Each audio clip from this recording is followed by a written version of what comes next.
Лука Бадоер призна, че съжалява за случилото се с Михаел Шумахер и Фелипе Маса, подготвяйки се да дебютира за Ферари няколко дни преди Гран При на Европа във Валенсия. Италианецът е много мотивиран да се докаже и сподели това пред журналистите, след като подкара болида на Ферари F60 на пистата Фиорано в Италия.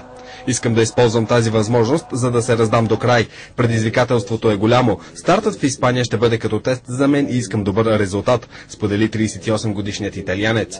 Моите мисли ще бъдат първо с Фелипе, защото наистина много се оплаших след инцидента в Унгария. Ще мисля и за Шумахер, защото с него тренирахме интензивно през последните седмици. Знам колко много искаше да се върне и да помогне на тима и усилията, които хвърли. Възхищава му се и сме приятели, а сега ми се отдава възможност да карам отново във Формула 1, заяви Бадоер. Освен двудневния тест в Фиорано, ограничен до 100 км на ден, той прекара време и с инженерите на тима, за да обсъдят последните детайли около подобренията на F60. Колата ще има ново предно и задно крило и нова модификация на двойния дифузьор.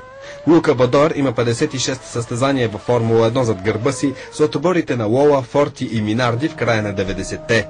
В момента той е действащия пилот с най-много състезания без спечелена точка в кариерата си. Италианецът, който от 10 години е тест пилот на скудерията, ще има шанс да поправи тази печална статистика още в първия си старт с болида на Ферари.